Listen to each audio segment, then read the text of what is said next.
We got an SEC championship game this weekend. 4 SEC teams getting into the playoff. Portal madness.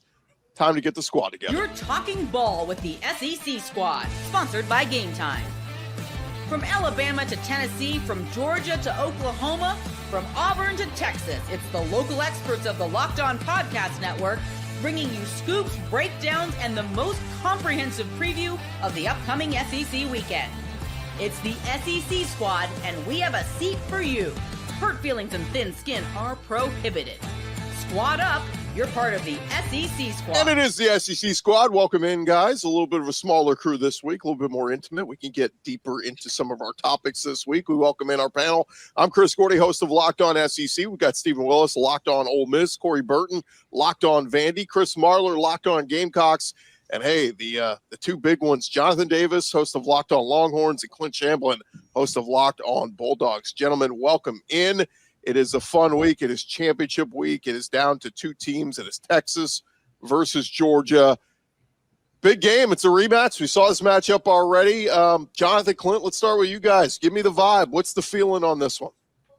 Yeah, well, how glorious is it, Gordy, that, Texas, who wasn't supposed to be ready for the SEC in their first year, is in the SEC championship game.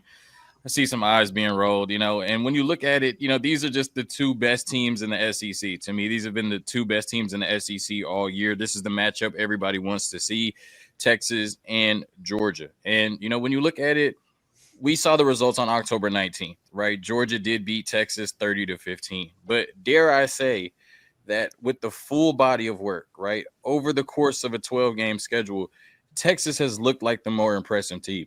And it's not just because of the schedule, because we've seen Georgia now struggle with Kentucky and Georgia Tech, right? Texas, over a 12-game schedule, has been the better team. But, of course, on October 19th, Georgia won 30-15. I do think Texas has some advantages going into this game in the SEC championship in Atlanta against the Georgia Bulldogs. I'm just pissing Clint off, right? Just look at his face. I'm just pissing Clint off and everybody else.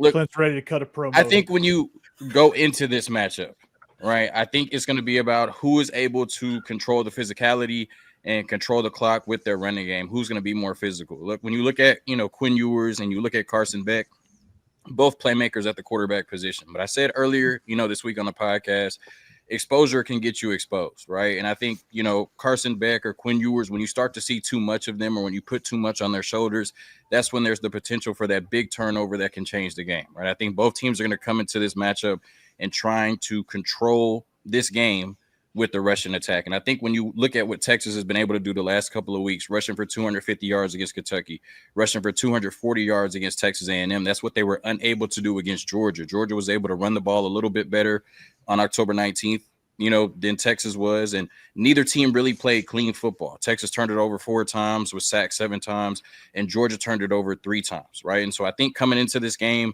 the way that Texas is rolling with the running game, the way that Trey Wisner is rolling, they're going to be just a little bit better. The offensive line is going to be better, be able to lean on this Georgia defense the way that they weren't able to the first time. And we've seen some new wrinkles, right? We've seen Arch Manning come in the Texas A&M game, in the Justin Fields role with the read option.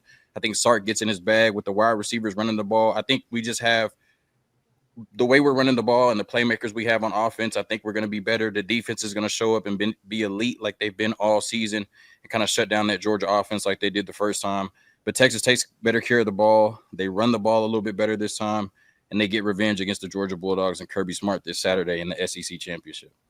I don't even have to make my points. You've made them all for me. This is fantastic. Texas, keep doing your thing. You're going to lose this game. Like, it's just as simple as that. If you did what you just described, Georgia wins it handily because Georgia Tech, Kentucky, the one you mentioned, even Tennessee to a degree, they said, let's run the ball. Let's keep it out of the hands of Kirby Smart and the offense, and we'll be fine.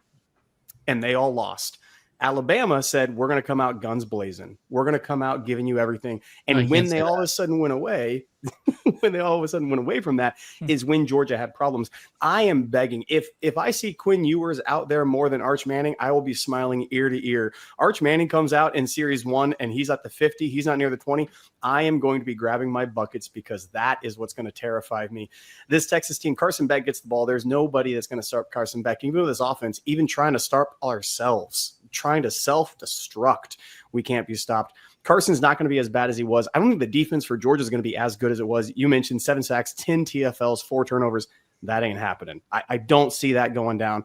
If Sarkisian wants to go on Wisner, who, by the way, has really improved this year, like he has become one of the best running backs in the SEC. I did not see that coming. I thought Texas was dead in the water run game at the beginning of the year with all the injuries. He's real good. And so I'm not saying they won't have success. What I'm saying is if Sark does that 35 times with Wisner running it up, I think Carson Beck getting 5 possessions is still more potent than Texas. And so I kind of hope that's the case. If they get Arch back there running around, I don't feel good about that at all whatsoever. So I think it's going to be a close game. I think the errors, to your point, Jonathan, I don't think the errors are going to be that big at all in this game. It's going to be cleaned up. With that being said, I like Georgia's chances in this, given the game plan you just laid out. Yeah, Clint, I just, Gordy, if I can moderate really quickly, I just want to ask you a question, Clint. You said that you have all the faith in the world in this Georgia offense and they just can't be stopped. But they weren't world beaters in the first game against Texas. I think, Texas really put Georgia's offense in some very advantageous positions by turning the ball over and giving them short fields. So what gives you confidence now that against the best defense in the country, the Texas Longhorns, that this Georgia offense is just going to start rolling all of a sudden? We've faced 6 better defenses than Texas's defense. That one. That's what gives me all the confidence in the world. Texas got a legit D. Georgia has faced 6 defenses better than Texas this year. Who? Kentucky's D against Georgia stopped the run a great deal. Kentucky has some good players in that second before injury. Kentucky's defense is better than Texas defense? At that time, they were. Absolutely, 100%. Texas. When you look at you said Texas's work over 12 games. I'm not saying they shouldn't be in. Bama shouldn't be in. And I wish we had Luke here because we would give him all heck. Bama should not be in. But Texas's body of work, there was 1 yard in which Texas A&M, who is a fraudulent team, would have changed the entire course of that game. Yeah. 1 yard. And it did come down to Texas A&M shooting themselves in the foot. I can say Texas stopped them on 4th and 1 twice in that game. Texas is a good defense. They're not the best defense in the SEC, not by a mile. I would struggle against far other teams besides Texas. If you look at the game film, you look at the body of work. Who is the best defense in the SEC? Probably the officials. Tennessee. Tennessee's defense, I would take hands above anybody. The front 7, certainly. I think the front 7 of Tennessee is the best so in the dang SEC. athletic too, man. It's just long, athletic. Let me just that like Texas. Look, I tweeted this out over the weekend that like they haven't played 5 of the top 7 teams in the SEC. They've played the bottom dwellers, but all you can do is beat who's on your schedule. Yeah. 2 things can be true. Texas has avoided a lot of the better teams in the SEC, but also 2, Texas is pretty damn good. And I'll give I saw their defense in person a couple times these last couple weeks. They've gotten better. I mean, they have really swarmed to the football. That game at College Station this past weekend. I mean, look, Marcel Reed, they were trying everything they could, and Texas would not let up. So I do want to give a couple points to Texas's defense. I think they are pretty legit. Oh, I think the defenses in the SEC are far better than other teams. Like that's not what I'm saying comparatively to everybody else. They're in the top 25, certainly for me in the nation. And a big advantage that I think Texas has in this game going for them is the fact that Steve Sarkisian can replicate the stuff that Lane Kiffin did. It's essentially the same offense. And that is something that he's going to have a roadmap to move the ball against that Georgia defense and handle their pressures and their defensive line, because Texas is very talented offensively and they have playmakers. So Georgia, they have to be better than they were in that first game against Texas this time. Yeah, and I think, one big key that I should have mentioned, I guess, being the Texas host, is the health of Kelvin Banks. When you talk about one of the best offensive linemen in the country, maybe the best left tackle in the country, leaves the game against Texas A&M. Although Trevor Gooseby came in, and did well, replacing him, I'm not sure that Texas can go into Atlanta and beat Georgia without their best player on the team and Kelvin Banks. So that's going to be a big, kind of X factor going into this matchut on Saturday. Well, I'll tell you right now, you better not bring up any injuries after the game with Georgia fans. That's going to be a real problem for you, just in my own experience. Marla, we're talking about teams in the playoff right now. If you could hold on a second. That's good. Okay, that's good. I think both of you are very, very lucky you didn't have to play South Carolina this year. I think Texas is really good. I thought they were great. against A&M. I was honestly very impressed. I've said for a while I don't think Texas is that good. I thought they proved a lot of those things wrong against A&M. But here's the thing: I keep going back to with Texas is like you're not like you haven't had to face anyone except for in the mid part of the season against Georgia, and you got boat raced at home. And listen, like that's a game you had Carson Beck at his worst, where he had 3 interceptions. Carson Beck over the last 4 games, I think, or last 3 games of the season, 12 touchdowns, no interceptions. He's seemingly turned it around. You can sit here and dog Georgia Tech all you want. Georgia Tech is better than a lot of teams that Texas played this year. I would argue that it's better than most of the SEC teams that Texas played this year. And that's not even an indictment on Texas. It's more so kind of sticking up for Tech. But I think the thing that worries me more than anything for this Texas team is I think they're better off losing to Georgia to get further in the playoff than they are winning, strictly because I think they need to get humbled a little bit because they haven't played anybody. They haven't really been punched in the mouth a ton. And the 2 things that their schedule is basically broken down into a midterm and a final. And that was Georgia at home and on the road at College Station. I just thought of that right now, Clint. That was a good point. I can tell you. That was fantastic. I thought it was pretty good. I don't think you can say that it would be better for Texas to lose this game because the winner of this game has to win 3 games to win a national championship compared to the loser having to win 4. So I think for Georgia or for Texas, you want to win this game because that's one less game you have to win to hoist that trophy. Yeah. In hindsight, that was a really bad point I made. I can't believe it. It's all good. We all have those It likely would mean Texas maybe hosting a first-round game, and so who cares? Who cares? Like Clint made this point, on the SEC squad a couple times. Who cares about a game in DKR? Like we're trying to win a natty, bro. I don't care about a playoff game in Austin, Texas. We're trying to win a natty. Give me 3 games to do it and not 4, please. Yeah, come on, give us huge. Send us to some random NFL stadium in some city. That's where that's everybody's dream. Texas travels. Are you talking about Notre Dame? Anywhere Texas travels. Yeah. It is. I wish we had more on-campus games in the playoffs, but the fact you're going to go play in Miami and Dallas and all these one of Georgia's proposed games could be in at Penn State.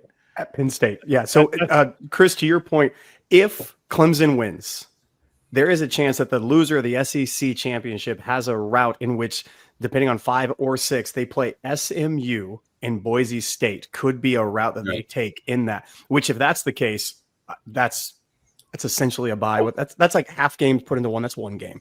So real quick, guys, we're going to get into the playoff scenarios next. But before we end this segment, let's make our picks. Show of hands. Who is picking Texas to win this weekend? Raise your hand. We got Jonathan. Now I feel bad. Man, are all the rest of us going to go Georgia? Kirby, I don't know. Kirby's the best coach of college football. I got to roll with him. Is all the rest of us going with Georgia? Until proven otherwise now. See, that scares me, though, because I read a stat that Texas has not lost twice in the same season to an opponent since 1909. Yeah, well, this isn't Oklahoma and this isn't Iowa State. So, how much data do we even have on that? How many, how often does that even happen? Look, it doesn't happen. With Georgia, I certainly understand why, the majority of the panel is picking Georgia, and I just think this is a game where, Texas could win and it would make sense. Georgia could win and it would make sense. But, I'm rolling with my guys. I think they get it done on Saturday.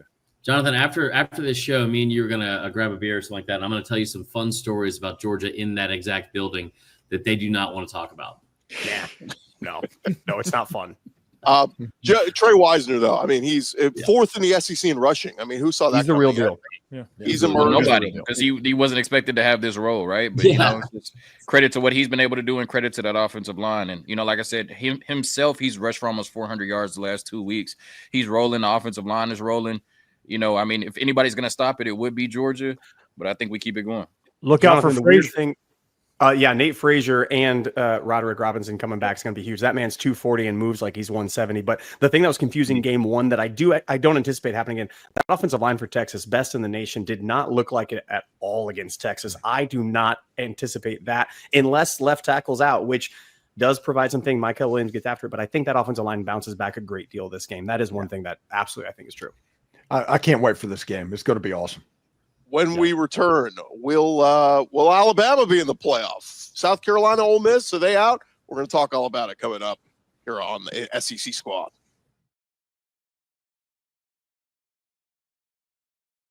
More with the SEC Squad in just a second, but one of our sponsors today is, of course, FanDuel, and we've been telling you guys about FanDuel all football season long. You get ready to tackle the action with FanDuel, America's #1 sportsbook, because right now New customers can bet $5 and get $150 in bonus bets if you win. The FanDuel Sportsbook app going to give you everything you need to place live bets on whatever it is. NFL, college, all in one place. So when you get a hunch in the middle of the game, you can check out the latest stats, view live play-by-play, and so much more on the same page where you're placing your bets. Right now, looking at FanDuel, the SEC championship game this Saturday, they have got Georgia as a 2.5-point underdog to Texas. That's right. It's Texas minus 2.5.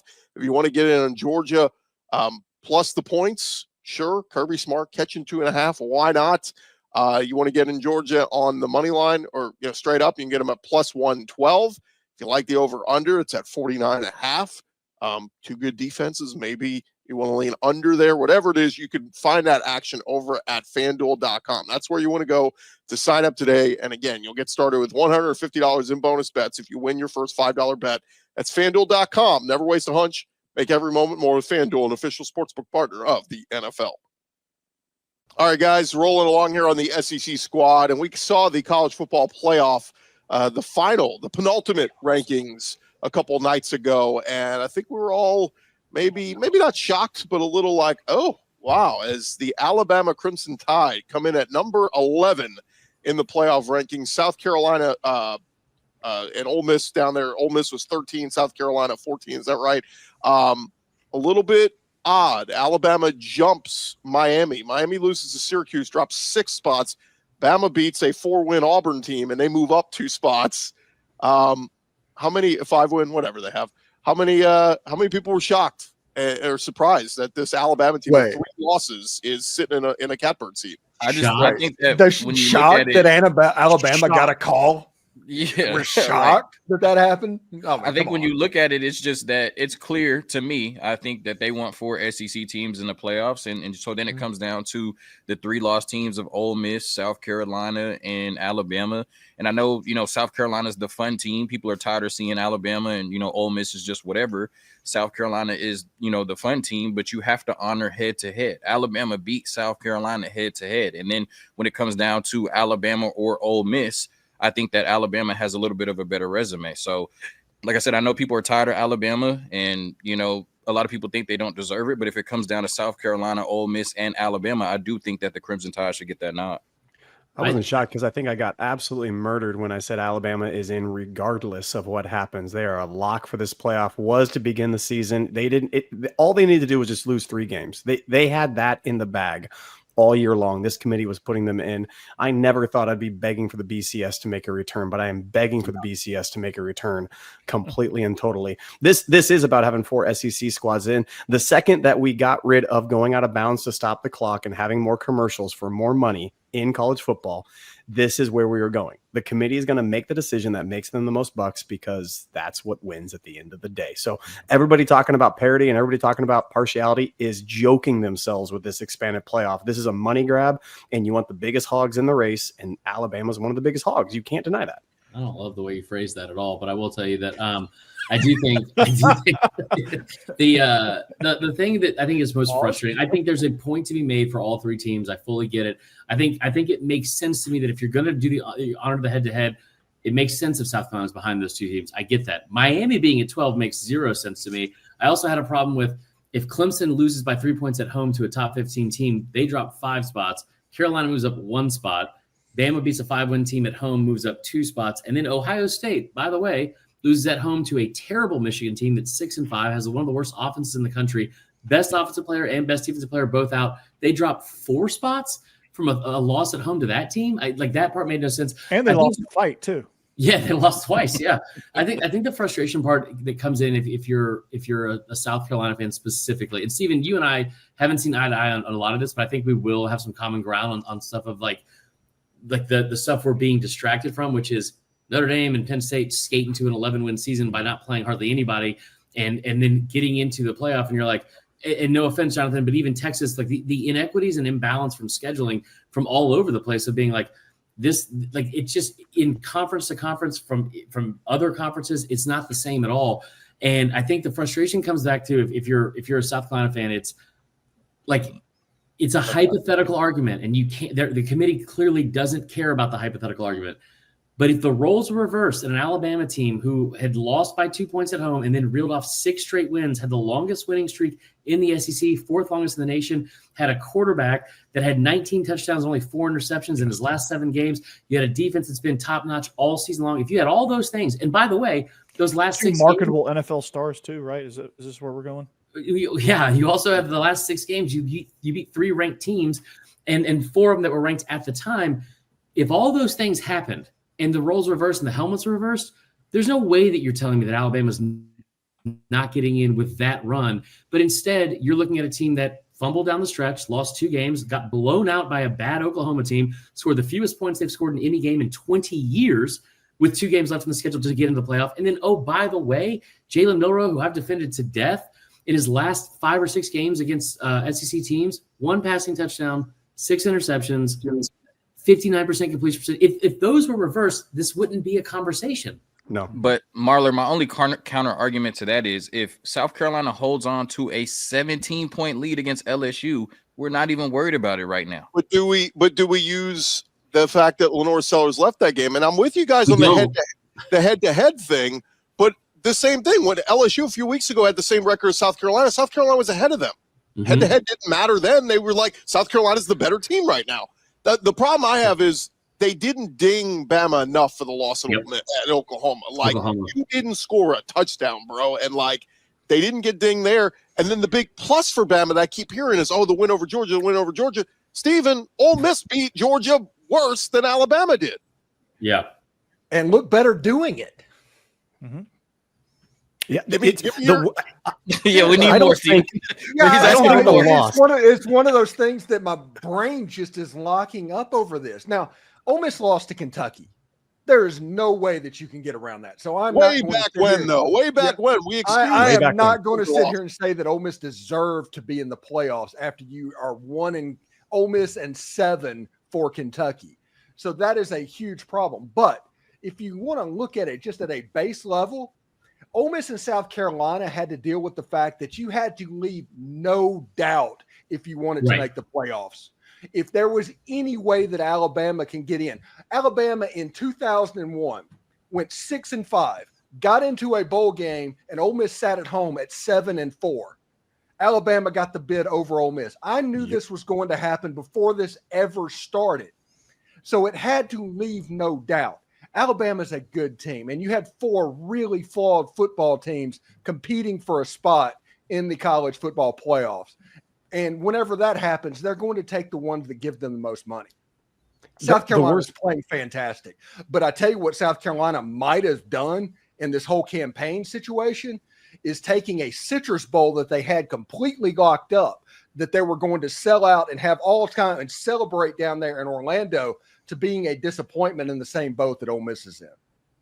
Also, Stephen, if you wanted to take that trip to play Seneca Wallace and Iowa State in 2001 down to Shreveport, brother, you could have happily done that. I know, but it was a situation that was the Eli Manning and all that. That was when Ole Miss was like in Shreveport every single year. Yeah. Yes, they were. The loss to Oklahoma, I think that was a worse loss than Ole Miss to Arkansas. Oklahoma has Kentucky. Yeah, sorry to Kentucky. My apologies. Far worse loss. Oklahoma was on absolute transfer portal watch. I don't know how Venables got them going. People were looking to get the window. Oklahoma had no juice going. There's no historical rivalry there. There's no SEC. There's nothing whatsoever. And so to watch Alabama lose that game in miserable fashion with Milroe looking like a pedestrian guy, like he wasn't made of granite and the best running back in the SEC, that's to me a far worse metric and actual image on the screen. And recency. And also, Oklahoma had 68 yards passing. 68 yards passing. They lined up and ran it down Bama's throat. And it was like even in the Vandy game, you're like, okay, Pavia was complete. I think he completed 80% of his passes. He had like a Steven Garcia game. It's like, okay. I think he also like converted on 90% of his third downs too. Yeah, they were 9-12 at one point to start the game. I think they ended up like 11 of like or 12-17 or something crazy like that. Yeah, but they made Jackson Arnold look like Cam. Yes. Yeah. But the Oklahoma game, it is really bad. And I think that it's like, I think it's frustrating because the head-to-head has to matter, and I fully get that. And but again, Steven, going back to this, like the stuff that's frustrating too is You have 3 SEC teams that are sitting here and going, all right, we're 9-3, and this sucks because like this team should get in, this metric says this team's better or whatever. You're looking at an 11-1 Notre Dame, an 11-1 Penn State, an 11-1 Indiana. You're talking about an 11-1 SMU, like Miami, who is serving as nothing more than a blockade, so the committee doesn't have to make a choice with those 2 teams being there at 12. Like all of the first win against a current ranked top 25 team for any of these ACC teams will come on Saturday in the ACC championship. That's a joke. Yeah, it absolutely is. And you remember the ACC is the same conference that paid Ole Miss $1 million to not have to play them next year. Yeah, because it was such a mismatch on the field. And this was a 4 or 5 win ACC team. This is not like going at the very bottom of the barrel. This is apples and oranges of what these conferences are playing right now. The only thing I'll add for Bama fans out there is be careful what you wish for. Look, if you're getting the respect because of the color of the helmet, that's great. But this ain't Nick Saban's Bama anymore. This is Kalen DeBoer's Bama. And if they go in on the road and get embarrassed at a Notre Dame or something like that, that's a 4th loss. You feel really crappy about your program heading into the offseason. Especially the right guy. Like I almost argue if you're a Bama fan, you'd rather not make the playoff. Go beat the crap out of some bad Big Ten team in the Citrus Bowl. You'll feel really good. You'll be like, all right, we're building. DeBoer's going to take a step forward next year. You get embarrassed and you're one and done. And not only that, we're going to hear all the cries about the SEC was overrated. They got a 4th team in and they got ousted. So that's what scares me if I'm a Bama fan. And don't think that every single Notre Dame fan remembers what Nick Saban did to that team down in the Orange Bowl. Which time? It's just every time. If they have the opportunity, they are going to put their foot on Alabama's throat. Same with Ohio State. Like let's say Ohio State were to get matched up with Alabama and they save Ryan Day's job. I think Michigan fans would be happy about that, though. Well, I will say say that if you look at it from a fan perspective, if you look at Ole Miss's high end, if you look at South Carolina's high end, if you look at Alabama's high end, I do think out of those 3 teams, Alabama could potentially make the most noise in the playoffs, right? You could get the Alabama team that showed up against Oklahoma, or you could get the Alabama team that showed up against LSU or Missouri, or even Georgia in the first half. Give me Sellers in South Carolina running it through people all day long, though. It's also, I think that what you might get more than anything, I think, like, realistically speaking, if Bama does get in, what you're going to get is what you've seen all season, which is you saw them, the parallels of the season. I keep going over with Bama. You go to Wisconsin, you beat the brakes off them, you get a bye week, you regroup, and you go in there against Georgia, and you beat the crap out of Georgia, and then you go to Vandy the next week and get your ass beat by Vandy. Then you go into the later part of the season, you get Mizzou at home, you beat them 34-0. You go to the bye week, you regroup, you beat the brakes off LSU. 2 weeks later, you go to Oklahoma. They'll win the first game. They'll win the first game probably pretty convincingly. They'll look like world beaters. And then we'll start talking about Bama winning a national title again and all that kind of stuff. And then they'll come out and lay an egg in the second game, because when this team has any sort of success and has to deal with success, they have fallen flat on their face every single time this season. All right, guys, when we return, we're going to take a quick break. We'll do a quick segment when we return, talking the transfer portal. Some big names already in from the SEC.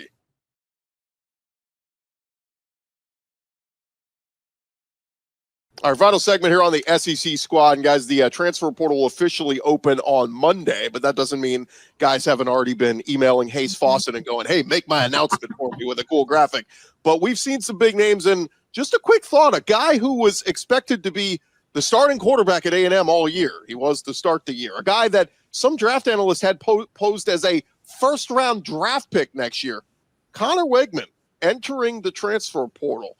A thought on him and maybe where he could end up. Tim Beck on line one. Tim Beck on line one.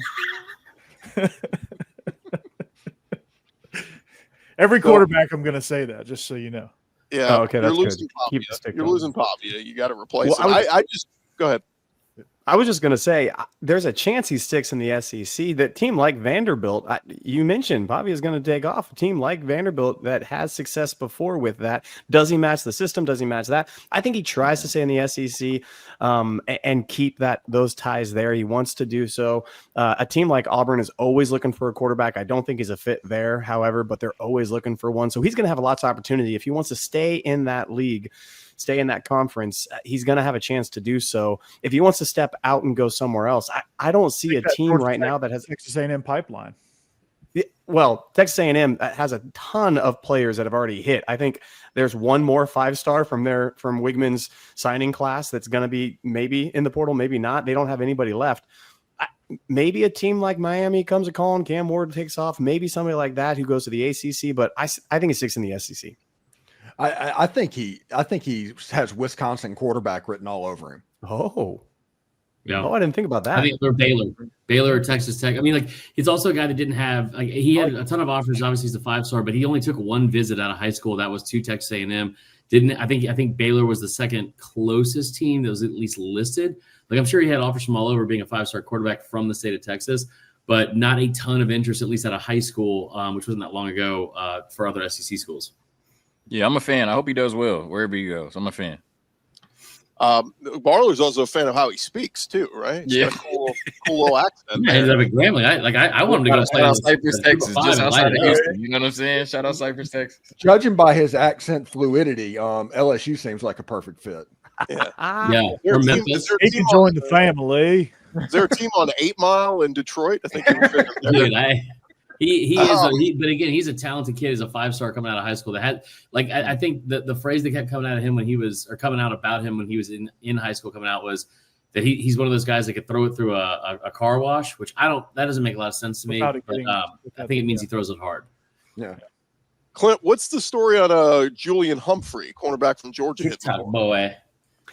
Julian Humphrey is doing the Dumas Johnson approach to transfer portal. Dumas Johnson lost his job, and he was encouraged by Kirby Smart if he wanted to get reps to go elsewhere. Julian Humphreys looked like absolute trash most of the season.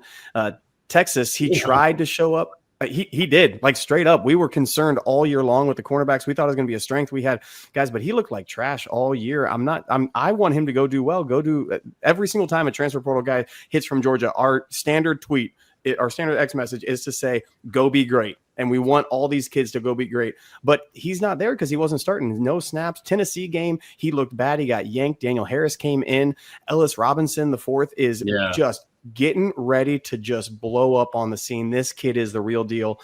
And so Julian Humphreys, I don't think he has an SEC. He wants Texas is the likeliest spot. I don't know if Texas wants him. Go look on film. He's not a press guy, and he's not very physical in the run game. He doesn't want to smack. Maybe two times a game he'll want to do that, and then he quits. So he just lost his job, and he's out. Spin cycle. I don't think Texas wants him. I do love the fact, though, that you brought up a really good point, Clinton. That is that Georgia fans are always so nice to their players, and they go out of their way to be complimentary and supportive to everyone, just not when they're there. Like, not when Carson Beck is making mistakes, and not when Mike Bobo is making play calls. So that's because we want to take care of that in family. You know, we want to give good references outside. Run that ball, Bobo. Just to throw out a few more names, notable names. Alabama wide receiver Kobe Prentice. He was a big-time recruit a couple years ago. He's in the portal. Mississippi State linebacker John Lewis. If y'all remember, he came to SEC Media Days. That's a big-time player. Battled some injuries this year, but that's a big-time player. LSU wide receiver C.J. Daniels. That's a weird move because they're going to lose Kyron Lacey. If they bring back Nussmeier, he was going to eat next year. So that may almost seem like a money deal. Maybe he wants more money. Or Auburn. Auburn's desperate and spending tons of money right now. I do think LSU is going to be very interesting to see what they do in the portal, just because of the fact that, like, the CJ Daniels thing is weird because they already lost another receiver, Ibieta, who I think was like a 3-star recruit that had, like, very, very limited playing time. Yeah, never played. But Daniels came in from Liberty, put up a ton of yards there, and then was going to absolutely play next year. Because also Chris Hilton might leave. Like you know, the one that Kelly was yelling at, you're uneffing coachable, like at the sideline of the Florida game. Like I don't see him staying around. But I mean, coming off his best game, I mean, maybe he's got it figured out. LSU is in a weird situation because they had roughly $7 million set aside overall for what they were willing to give Bryce Underwood over the next 3 years, and it was going to be about 3.5 to 4 up front, and then they would figure out the rest and go from there. But, like, now you're talking about having an extra budget of $4 million because he's gone. And now you talk about some of the other guys too that are freeing up space. Like, they're going to go portal shopping, and they're going to go portal shopping like it's on Rodeo Drive, man. It will be interesting. For clarification, we did the Sankey rule on transferring to other SEC schools. Is that out the window officially now? Yeah. I'm glad you asked it. So it actually only mattered last year when it happened when Bama's window was open after Saban retired, Bama was the only team that couldn't get SEC to SEC players during that portal window. Because it was the spring, you could Right. do it all. It's all this Correct. stuff changes by the day. I just want to make. It's I like want to see Connor Wigman at Vandy next year. It's all I want. It's like the committee. No one actually has any clue what the rules are. Nobody's going to go ahead and give it public. It's all behind closed doors. The But all-state transfer portal.